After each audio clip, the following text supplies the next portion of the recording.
Ang phenomenal Dax Office King!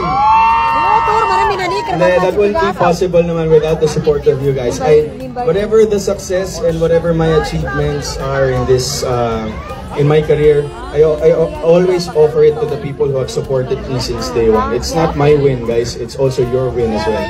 So, hindi kasi ako fan na sinasarili yung credit. I don't believe in that. Yeah. It's okay to like tap yourself at the back and then just tell yourself you did a good job. Yeah, but still, you have to make it to a point that wherever you are right now in your life, and if you're successful and you think you're successful, it's because of the people who have supported you. That's what really matters. Yung mga taong sumusuporta, tayo mga Pinoy, mahilig tayo magsuportahan, di ba? So I think, I offer it to you guys. So maraming salamat po for that. Hello Countdown fans! Ito na nga, sobrang humble talaga ni Pops Alden dito mga customers, sa sobrang bait. Alam nyo, dito ko talaga siya hinahangaan, no? Apart from his fame, apart from his wealth, apart from his position sa industry, yung kanyang kaliwat kanan ng mga projects, endorsements, and so on mga kasambreros, ay sobrang bait talaga ni Pops Alden mga kasambreros. And narinig nga ninyo, di ba? Nung sinabihan siya ng, ng box office king or Asia's multimedia superstar and so on. Sobrang he gives credit. Ang gold nga ng itsura niya mga kasi parang alam mo yung parang napayak na akala mo parang nakakadiri na hindi nga mga kasambreros. Sobrang appreciated at sobrang elated siya mga kasambreros or uplifted dito no. Pero grabe talagang sasabi niya na he doesn't take credit alone mga kasambreros, kasi nga yung every achievement, yung every project na meron siya, every blockbuster, every success mga kasambreros ay may mga tao na kasama siya, especially ang fans mga kasambreros. So, kaya mga tao dito, I love you Alden, no? Sinisigawan siya na I love you Alden habang siya nagsasalita. Grabe, no? Grabe yung pagka down to earth talaga ni Pops Alden.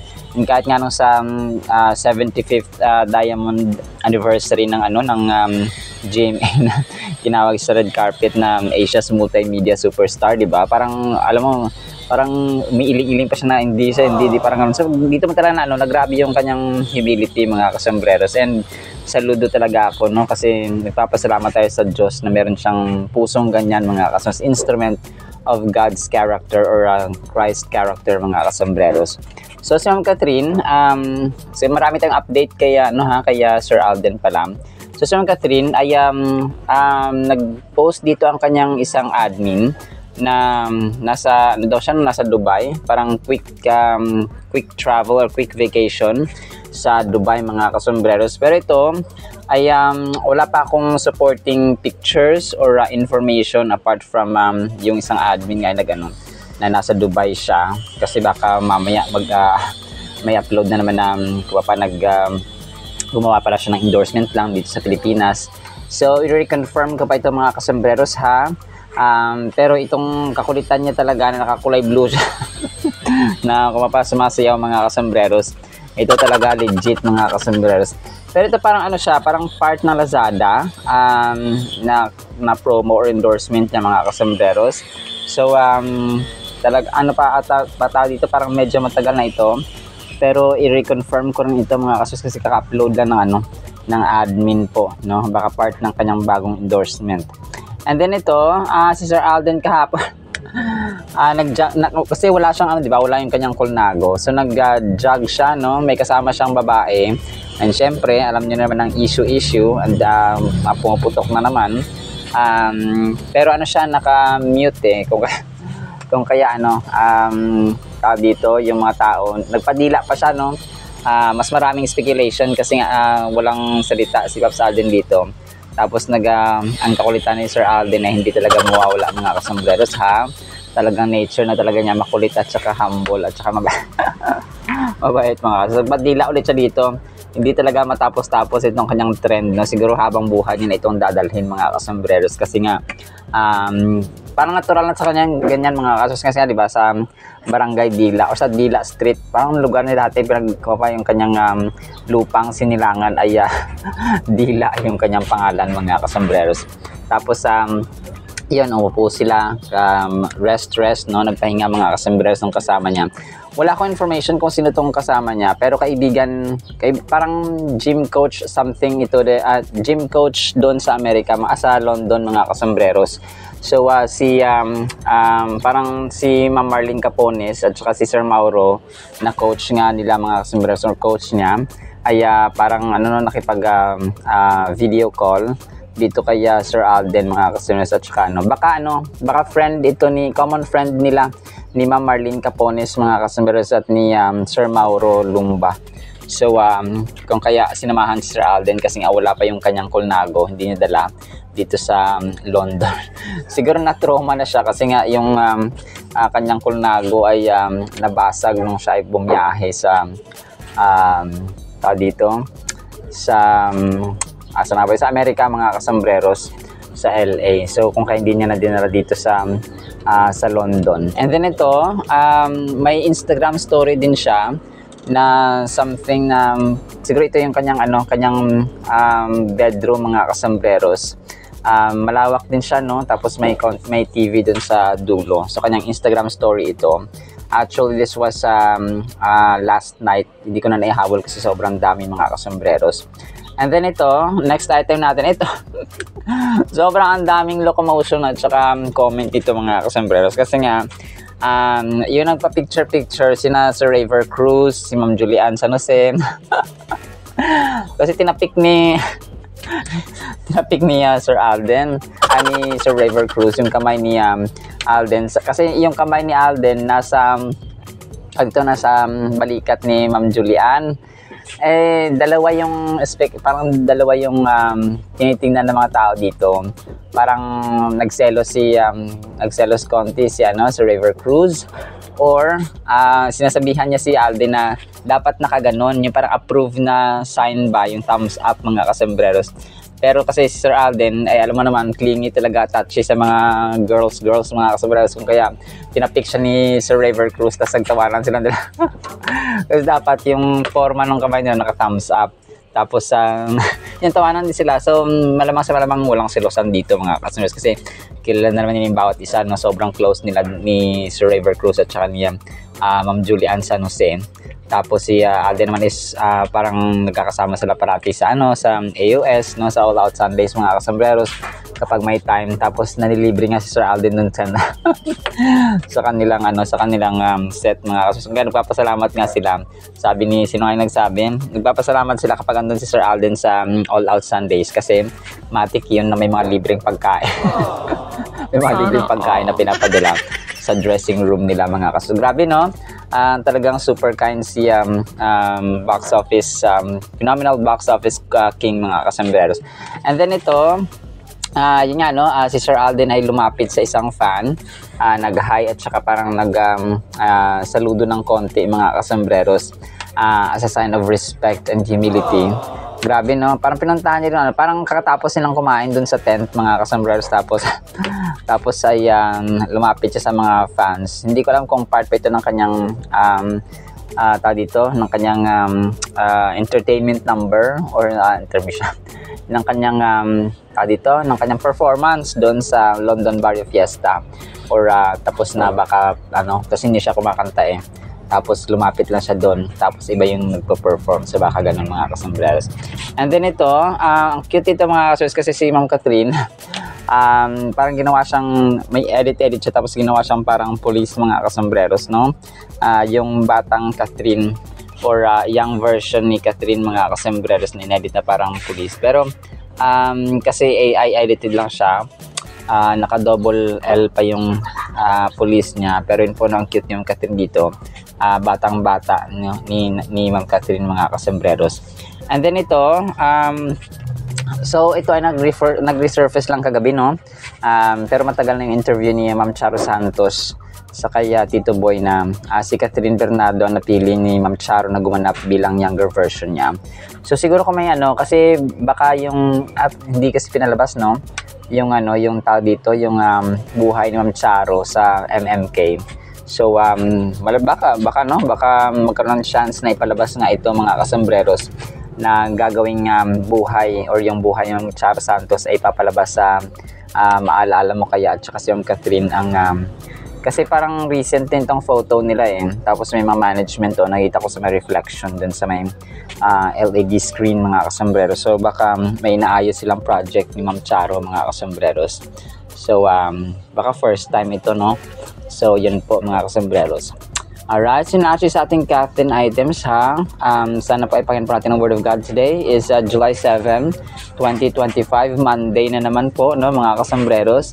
So sana po ipakinggan po natin ang Word of God. At para po sa ating Word of God ay sobrang ganda po nito mga kasambreros. Ang title, Madaming Salita. Ecclesiastes 5:7, For in the multitude of dreams and many words, there is also vanity. But fear God. Sa Tagalog, ang Mangangaral 5:7, ang sobrang panaginip at pagsasalita ay walang kabuluhan. Sa halip, matakot ka sa Diyos. So, ano dito mga kasambreros, una sa lahat, yung dream, pwedeng panaginip, pwedeng pangarap mga kasambreros. Yung labis-labis ba? So sobra, kapag sobrang panaginip, ibig sabihin ay medyo tamad ka. Kasi ikaw ay puro tulog ng tulog kasi nananaginip ka ng sobra-sobra. Tapos kapag nangarap ka naman ng sobra-sobra, ang pangarap kasi mga kasambreros, kapag will ng Panginoon, let's say pangarap mong maging ganito, kagaya sa atin, maging Little Kuya Kim mga kasambreros, tapos ay to give glory to God and to do your purpose, that's fine, no? Pero kung pangarap lang ng pangarap para yumaman, para maging gahaman, para maging sakim, para maging madamot, yun na po yung kung pa intentions of the heart matter mga kasambreros. So dito po mga ngaral, written by of course the wisest man ever lived, King Solomon mga kasambreros, na anak ni Haring David, hari ng Israel mga kasambreros. So Ecclesiastes 5:7 ay patungkol, no, sa kahalagahan ng yung pinakahuli rin kasi dito, sinabi niya na sa halip matakot ka sa Diyos. So ang verse na ito ay about sa kahalagahan ng pagiging mindful ba, at saka careful natin sa salita, no, at saka sa actions natin mga kasambreros, especially when approaching God sa panalangin. Kasi yung Ecclesiastes mga kasambreros ay nag-offer din siya. Kung pa kasi yung mga ngaral, kung pa yung from the name of the book itself, kasi yung Ecclesiastes po ay isa sa mga books of wisdom mga kasambreros sa Biblia, apart from the Proverbs na sinulat din mismo ni King Solomon. So I encourage you to read those two books mga kasambreros, yung Ecclesiastes or mga ngaral, at saka yung Kawikaan or Proverbs sa English, kasi talagang magbibigay ito ng guidance. At saka hindi man kung pa yung pagbabasa ng Biblia mga kasambreros, it doesn't make you perfect, no? Yung pagsunod kasi ano yan sabi ko sa mga tao, pag nagbasa ba ako ng Biblia, maging banal na ako agad, maging perfecto na ako agad. So hindi po ganun mga kasambreros. Apart from we are feeding, no, pinapakain natin ang ating kaluluwa, kasi ayaw ng Diyos ng malnourished na kaluluwa mga kasambreros, kasi maraming tao malaki ang katawan pero ang kaluluwa ay payat at saka kumaga pa malnourished mga kasambreros, or sobrang payat, kasi dalawa naman uri ng malnourishment May malnourished na sobrang taba, tapos sorry po sa term, tsaka yung malnourished naman na sobrang payat, na kagaya ko mga kasambreros. Mapayat ang aking physical body. Pero yun po, no, talagang ang Diyos natin ay ayaw sa mga sobrang payat na kumapa na kaluluwa mga kasus. So apart from yung Biblia ay pagkain ng ating kaluluwa, ito na nagbibigay sa atin ng guidance para magamit natin sa pang-araw-araw nating pamumuhay. Ganito literal na reality ng buhay. Kunwari nagbasa ka ng Biblia ngayon, ngayong umaga, tapos pumunta ka sa trabaho, tapos yung nabasa mo is about patience, okay? So, nabasa mo yung patience, so may apply mo yan sa trabaho or sa kumapa sa sakayan ng bus or sa sakayan ng tricycle, sakayan ng kusadyan, pilahan ng masasakyan, yung kumapa yung punuan yung bus, yung punuan yung sinasakyan mo, or yung boss mo mismo, katrabaho mo. So may apply mo yung patience, okay? Lalong-lalo na po yung love mga kasambreros.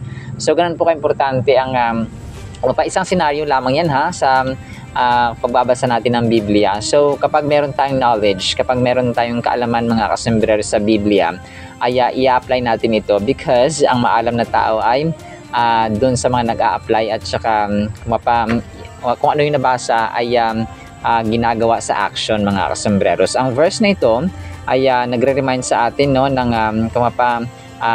prayer is not about empty words or thoughtless repetition, but rather a sacred and intentional conversation with a higher power. So that's God, mga kasembreros. It urges us to approach prayer with reverence and mindfulness, ensuring that our words are sincere and our intentions pure. So sa ating panalangin, mga kasembreros, kasi may mga repetitive, yung paulit-ulit ba na panalangin na parang orasyon. So ayaw din ng Panginoon ng mga kasembreros. Sa Matthew chapter 6, tinuruan din tayo doon, no? Yung Our Father. Yung pattern lang yun, mga kasembreros. Pero hindi ibig sabihin na hindi tayo pwedeng manalangin ng ibang panalangin. So yung pattern lang ba na una, kasi our Heavenly Father, that speaks about sovereignty. Dinadakila mo ang Panginoon, itinataas mo siya, at saka nilift up mo, mga kasembreros. So, yun, no, talagang tapos magpapasalamat ka. So, ang prayer, it's not just automatic na, may mga times na, Lord, help me, ganun. So, parang gano'n, no, silent prayer, for example, pwede. Pero kapag sa kwarto ka, ay yung pattern talaga ba na mahaba na, Lord, praising God una, tapos pasasalamat sa lahat ng grasya, tapos hingi tayo ng kapatawaran sa ating mga kasalanan. And then, yun nga, no, yung ang tawag dito, yung paghingi ng ating yung mga supplication or mga pangailangan natin sa buhay. So, intention ng puso talaga. So, kapag marami tayong salita, minsan hindi rin siya maganda kahit na nasa prayer, mga kasembreros. Sometimes what God needs, hindi sometimes most of the time God needs a pure heart, no? Kasi pwede kang umiyak lang sa panalangin, no, without even saying any word, mga kasembreros. Ganun ka powerful ang prayer. So think about the times when you have prayed without truly connecting to the moment. How did you feel afterward? The verse encourages us to present and focused during our prayers, allowing us to deepen our relationship with the divine. Approaching prayer with a reverence, intentionality can help us cultivate a deeper spiritual connection and experience the true power of communication with the divine. So kung kaya marami tayong naririnig na yung prayer nila paulit-ulit, yung ano ba yung tawag dito, yung hindi siya paulit-ulit na in a sense of para siyang orasyon. Tawag dito, basta paulit-ulit siya, mga kasembreros. So yung sa akin kasi, di ba, naway pag it was faith, hope, and love, so parang ganun. Pero hindi po siya yung basta may orasyon kasi na type, mga kasembreros. So ganun po siya. So ang pinakahuli dito ay yung fear God, no, talagang matakot na tayo sa Diyos, mga kasembreros. And yung verse or stanza na ito or yung phrase sa last, mga kasembreros, ay nag-underscore ng kahalagahan ng cultivating a genuine, humble, and reverent relationship sa ating Panginoon, mga kasembreros. So isa itong directive emphasis, mga kasembreros, the essence of acknowledging God's sovereignty and living in awe of His presence, guiding us toward a path of righteousness and wisdom. So ang verse pa nito ay nag-encapsulate, mga kasembreros, ng profound truth, no, ng katotohanan na hindi siya minsan nag-overcome, nagta-transcend, mga kasembreros, sa time at nag-resonate sa core ng human existence. Grabe, no? Drawing parallels from passages sa James 1:22, mga kasembreros, ay ganoon din po, no? So ang cross-references natin ng mga verses ay James 1:22, and then Proverbs 10:19, and then Matthew 6:7, mga kasembreros, kung saan makita natin yung consistent thread ba ng emphasis ng value at saka meaning ng action, wisdom in speech, and sincerity in communication. Kasi di ba yung taong madada, yung kaibigan natin na parang parating masalita, parang nawawalan ng essence, nawawalan ng kabuluhan yung kanilang sinasalita na minsan ayaw mo nang maniwala, lalo na kapag yung mga taong mambobola parate, alam mong joker parate, no, parang hindi na, parang prank na ng parate. May mga times na hindi ka na paniniwalaan ng mga kasama mo kasi nga ang alam nila at pagkakilala sa iyo ay ganun, mga kasembreros, no, parati ka na nagbibiro. So yung parati nagbibiro ay hindi rin po maganda, mga kasembreros. So ito nga, no, yung ating conclusion ay ang Ecclesiastes 5:7 ay it stands a timeless beacon of wisdom, mga kasembreros, talaga. Kasi ang book of Ecclesiastes in general as a whole po ay it speaks about the wisdom, no, na ang buhay natin kapag wala ang Diyos ay vanity, useless, mga kasembreros, or in vain. So by internalizing this profound truth and aligning our lives with its principles, we can embark on a journey of purpose, fulfillment, and spiritual depth. So, kailangan nating pakinggan at saka sundin mga kasembreros itong katotohanan na binigay sa atin sa Ecclesiastes 12:7 ng madaming salita.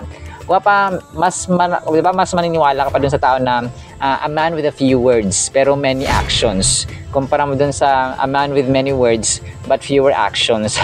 So, di ba dun tayo sa puro gawa, no? Alright, sinaman po in the meantime, ha? Nawa po ay pagpalain po tayo ng pag-ibig, pananampalataya at pag-asa in the mighty, holy, sweet, magnificent, sovereign name of our Lord Jesus Christ. And everyone said amen and amen. See you sa next segment mga kasembreros, and paalam po. I love you all.